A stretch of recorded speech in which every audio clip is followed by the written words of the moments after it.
ব্যাংকগুলো যে কায়দায় আগে দখল হয়েছে, সাংবাদিকতাকে একই কায়দায় নিয়ন্ত্রণ করা হয়েছে। সাংবাদিকের সুরক্ষা মানে হচ্ছে সাংবাদিকতার সুরক্ষা। আপনি দেখবেন যে 250 সাংবাদিকের নামে হত্যা মামলা হয়েছে। আপনি এখানে সাংবাদিকতার স্বাধীনতাকে সুরক্ষা দিতে পারেন নাই। সুরক্ষা আমাকে অবশ্যই সরকারকে দিতে, রাষ্ট্রের দিয়ে দেওয়ার কথা সরকারকে দিতে হবে। এখন যেরকম অনলাইনে বিশেষ করে মেয়েরা এবং মেয়ে সাংবাদিকরাও নানাভাবে সেখানে আক্রমণ প্রতিহিংসার শিকার হন, আমাকে সুরক্ষা দেওয়ার কথা রাষ্ট্রের। তো রাষ্ট্র মানে তো আমরা তো রাষ্ট্রকে তো আর দেখি না, আমরা দেখিয়েছি সরকারকে। তো আমরা যদি এই বিষয়ে কথা বলি, গত 30 এপ্রিল জাতীয় সংসদে, সেটা আপনি নিশ্চয়ই খেয়াল করেছেন, 30 এপ্রিল জাতীয় সংসদে স্বরাষ্ট্রমন্ত্রী সালাউদ্দিন আহমদ সাহেব উনি অনেক কথার মধ্যে একটা কথা বলেছেন, সেটা হচ্ছে ব্যাংকগুলো কিভাবে দখল হয়েছে। উনি বলেছেন যে ব্যাংকগুলো দুভাবে দখল হয়েছে।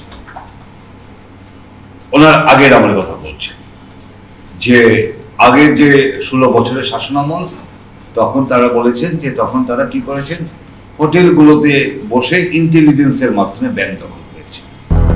200-র বেশি সার্ভিস ও ফিচারে লেনদেনের সব বিকাশ অ্যাপে সম্ভব। আর এরপরে কি হয়েছে, এরপরে ওনার ভাষায় নারায়ে তাকবীর আল্লাহু আকবার বলে ব্যাংক দখল হয়েছে। তো আমি ওই বক্তব্য শোনার সময় আমি আমাদের সঙ্গে একটু সিমিলারিটি পাচ্ছিলাম, যে আমরা যদি আগের এই গত 15, 16, 17, 18 বছরের আমরা একটু ইতিহাসের দিকে তাকাই, তাহলে আমরা দেখব যে ব্যাংকগুলো যে কায়দায় আগে দখল হয়েছে, সাংবাদিকতাকে একই কায়দায় নিয়ন্ত্রণ করা হয়েছে। পরে ব্যাংকগুলো যে কায়দায় সরাসরি দখল হয়েছে, সাংবাদিকতার উপর একই রকম ভাবে আক্রমণ এসেছে। আমরা দেখি যে অন্তর্বর্তী সরকার খুব নিজেকে এই বলে ক্রেডিট নেওয়ার চেষ্টা করেন, এবং সত্য যে অন্তর্বর্তী সরকার মিডিয়াকে গ্যাগ আউট করতে চায় না, অন্তর্বর্তী সরকার মিডিয়াকে নিয়ন্ত্রণ করতে চায় না। কিন্তু অন্তর্বর্তী সরকার, আপনি দেখেন যে কে অন্তর্বর্তী সরকারের প্রধান ছিলেন, যিনি শান্তিতে নোবেল পুরস্কার ঘোষিত, যিনি মানবাধিকারের চ্যাম্পিয়ন, যিনি নারীর অধিকার রক্ষায় সোচ্চার, শুধুমাত্র বাংলাদেশে না সারা বিশ্বে।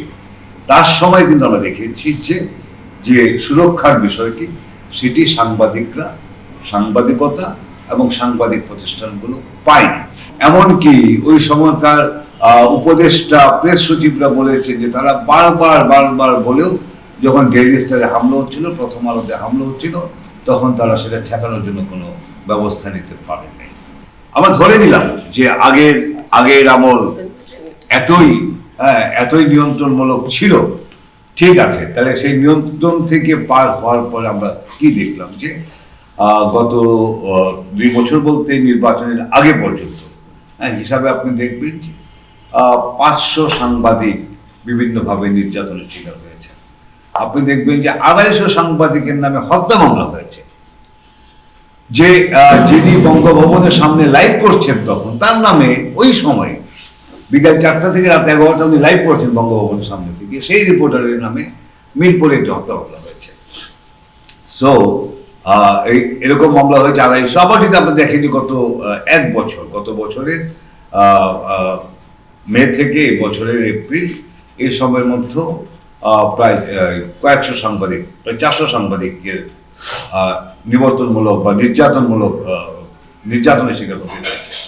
আমরা দেখি যে আমাদের যে প্রেস ফ্রিডমে যে ইন্ডেক্স, 3 ধাপ অবলম্বন হয়েছে। কেন হয়েছে? এই জন্যই হয়েছে যে আপনি এখানে সাংবাদিকতার স্বাধীনতাকে সুরক্ষা দিতে পারেন নাই।